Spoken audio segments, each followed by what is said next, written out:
Chapter 6. The Statue Graveyard. I shook my head, trying to shake the ridiculous thought. No way the mansion had power. The rulers hadn't rediscovered it yet. They were trying to, had been for many years. It just wasn't possible. But the evidence stared me right in the face. The orange glow. It was exactly like light from my flashlight, which supposedly had a tiny bit of power when I turned it on thanks to the batteries. So bright and unflinching. Except the light coming from the mansion was way stronger and more powerful, as if it was being run by all the batteries left over in Middleton. I put my hand in my pocket and gripped my flashlight. I'd taken the batteries out of it countless times and studied them, trying to figure out just how they supplied power to it, but I'd never been able to figure it out. I tightened my grip on the flashlight as a series of shivers racked my body, each worse than the last. The Middleton rulers had to be lying. They'd said they were close to reviving power again, that they needed more of those old Nintendo VOs to get it. But why would they lie, and how could they give the winning faction a tour of the place? Then that faction would know about their colossal fib. Maybe the rulers just shut off the power and had the tour guides carry torches or something. I pushed the questions away. As disturbing as they were, I couldn't answer them now. All I could do was stare at the manor, an amazing sight, a big, bright place. So bright I could make out its massive backyard filled with all kinds of majestic stone statues, at least 100, most crafted to look like people with wings or wearing capes or clutching swords or shields, or cramped next to each other with a narrow path that wound through them. It was like an old-world graveyard, but with statues instead of tombstones. Bushes lined parts of the path and hugged the entire expanse of the mansion. An enormous swimming pool had been carved in the earth to the right of the statue graveyard. It had a long diving board and an artificial waterfall that cascaded into it. I could hear the trickle from here, almost as faint as the stream back in the woods. No way I could have seen all those incredible things in such detail if the light that poured from the mansion's windows came from torches or fireplaces. The breeze picked up again and I shivered as I looked up. A row of tall white poles stuck up along the entire length of the roof. A series of short rods jutted from the top of each pole, forming a triangle. They each turned slowly in the wind. I had to get on the property, check out those statues at the very least. They didn't rank high on the VO list these days, but I'd never seen one in person before, probably because all the ones in town had been found and lugged here. I gave the area another nice long look. Nobody was around, so I headed toward the tall iron fence. A quick climb would do it, easy as sacking a small VO. I reached a hand out to a bar. Zap! Sparks flew from the fence, and I screamed as pain ripped through my flesh. I landed hard on my back. More pain shot through me. A hot, tingling sensation spread from my hand through the rest of my body, like all the nerves in my funny bones were being hit one after the other.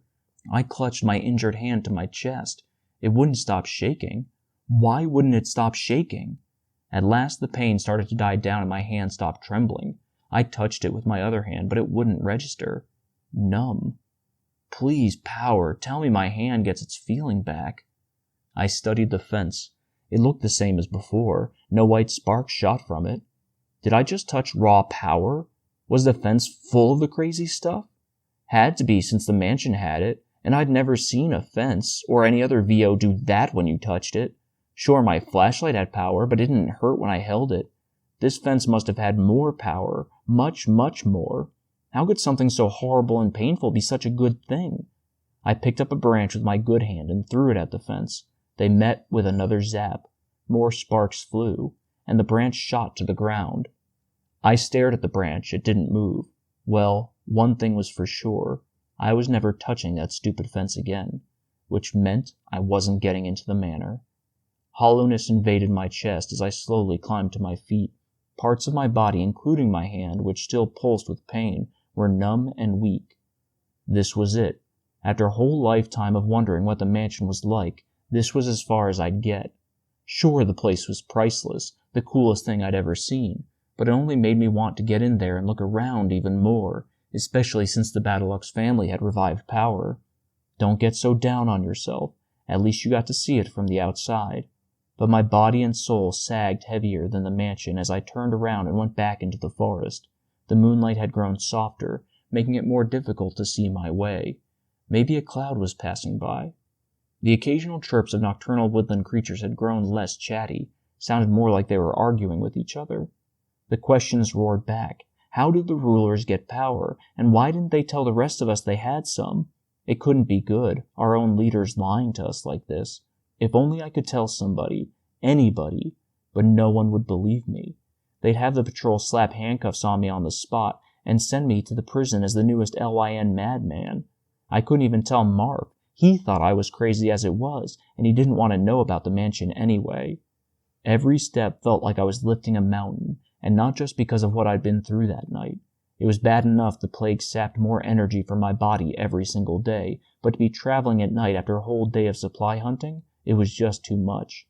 My breaths came out more like long, labored gasps. The sweat that coated my body had chilled in the frigid night, making me even colder. I made it back to the boulder by the brook when a low wail tore through the woods.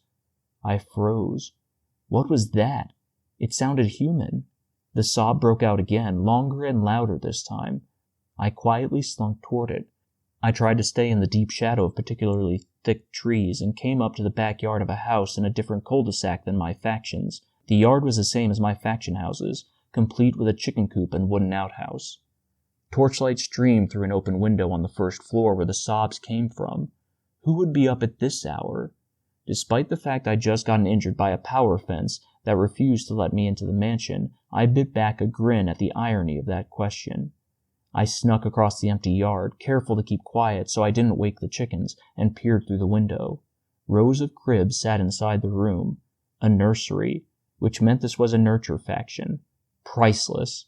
I hadn't been to one since I grew up in one, because we weren't allowed to visit other factions. No, couldn't risk catching a glimpse of the opposite sex, now could we?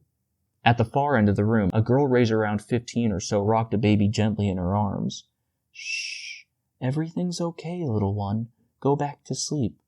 She was pretty, with her tiny frame, long, slender neck, and white nightgown that fit her thin figure nicely. It stunk like horse crap I couldn't talk to her. Even worse, the baby she held made my heart ache. I imagined myself where she sat, holding and gently rocking my baby. Precious power. That kid could even be mine. I grabbed the window frame with both hands, about to launch myself in the house through the window and grab the infant from the girl's greedy little arms. Calm down, Goran. It's not your baby. My arms sagged. It was so unfair. If I couldn't get inside the mansion because of the power fence, then I had to find my baby and hold him or her like this girl held this infant. But the chances of finding my kid were incredibly slim. There were a ton of nurture factions with no way of knowing which one had my baby. Even the raisers probably didn't know where each infant came from. I studied the girl. Even though she looked tired with her puffy green eyes, she seemed to genuinely enjoy putting the baby back to sleep. She hugged the infant close to her own body and gazed lovingly into its eyes. No way I could have done that unless it was my baby. Then again, I hadn't been chosen to be a raiser by my own raisers, so that made sense. Raisers didn't care about status, which explained why they weren't in the Tournament of Prestige.